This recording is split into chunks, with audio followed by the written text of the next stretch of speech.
Salut les devins, c'est Saikyo, celui qui ne mâche pas ses mots et qui ne rebrousse pas chemin lorsqu'il s'agit de dire ses vérités. Je ne m'étalerai pas dessus, mais disons que certaines personnes essayent d'apposer sur moi certaines pressions. Ça ne marche absolument pas, que cela soit sur Boruto, sur un certain jeu que je commande ces dernières semaines, etc. Bref, je continuerai en restant droit et en pouvant me regarder dans une glace. Aujourd'hui, nous discutons du chapitre numéro 14 de Boruto Double Vortex, qui est attendu officiellement le vendredi 20 septembre sur la plateforme de Manga Plus en lecture traduite en français. En parlant de traduction, nous avons eu aujourd'hui, via le site officiel lié à l'univers Naruto, une page extraite complète du chapitre numéro 14. Et j'ai pris le soin de vous la traduire en français. Au-delà de voir un personnage féminin couvert jusqu'au cou, vous ne rêvez surtout pas en voyant Sakura de retour dans le récit. Ce n'est pas un flashback ou quoi que ce soit. Le personnage de Hyojin qui avait frôlé la mort lui a été amené dans sa sorte de clinique / hôpital. Hyojin devait passer l'arme à gauche, il a été sauvé grâce au pouvoir de Kurama via Imawari. Cependant, ce n'était pas suffisant, son état était encore gravissime et la team Inoshikacho ont décidé de l'emmener directement chez Sakura, l'élève de Tsunade.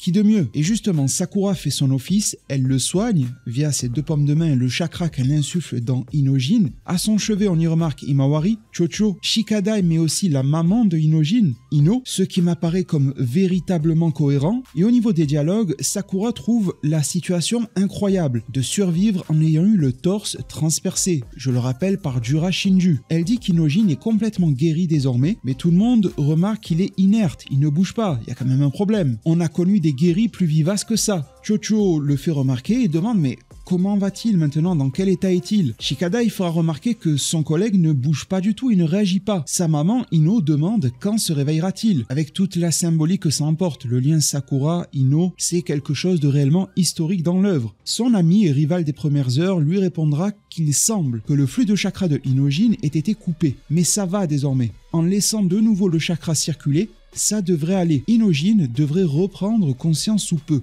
Vous avez, précise-t-elle, d'ailleurs bien fait de me l'apporter à l'hôpital. Fait que Imawari trouve rassurant, avec une forme de soulagement qui est hautement lisible sur son visage. Une page qui ne met pas trop l'emphase sur l'intrigue, mais plutôt sur un tournant concernant le personnage de Hyojin. Pardonnez-moi l'expression, mais ça aurait pu être sympa qu'un personnage meure dans le récit durant une telle bataille. Je comprends qu'on va pas faire crever Hyojin comme ça, bon ça peut choquer certains publics. Il vaut évidemment mieux réserver ce genre de scène à des vieux qu'on voit 2-3 fois dans l'œuvre, tels que le père de Shikamaru, ou encore de manière totalement abrupte avec Neji. Évidemment, ça va de soi. Blague à part, pas trop d'intrigue au cœur de ce récit, je me demande tout de même si Hyojin est purement sorti d'affaire. Ce qu'il a eu est assez lourd, il a été transpercé par des choses véritablement extraterrestres et qui ont évolué, des choses absolument inconnues. J'ose espérer qu'Hyojin au réveil sera le même, mais y a-t-il eu une forme de parasitage en lui? On ne sait jamais, sincèrement, avec tous ces délires. C'est très organique, ces salissures de griffes, Tsumeaka, les Shinju et tout, on a vu à quel point ça l'est. Il y a un petit côté même Venom avec ça, le côté parasitage des Otsutsuki, les capacités du Jubi.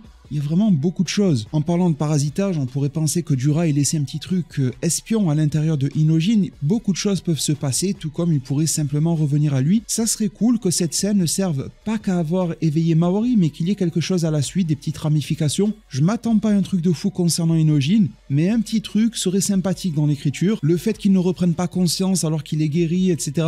Bon, peut-être que le chakra n'est pas parvenu jusqu'à la moindre de ses extrémités, ça demande un certain temps. Il y a aussi le choc, il y a beaucoup de choses à prendre en considération. Bon, on va laisser décanter tout ça, on devrait avoir plus de réponses dans le chapitre 14 complet, et puis ça ne devrait pas tarder à fuiter, à leaker et tout ce qui va bien. Abonnez-vous, activez la cloche, vous êtes au meilleur endroit pour cela. Le pouce bleu sera plus que bienvenu, merci vraiment pour tout. Prenez tous extrêmement bien soin de votre futur, et à plus pour de prochains arts divinatoires.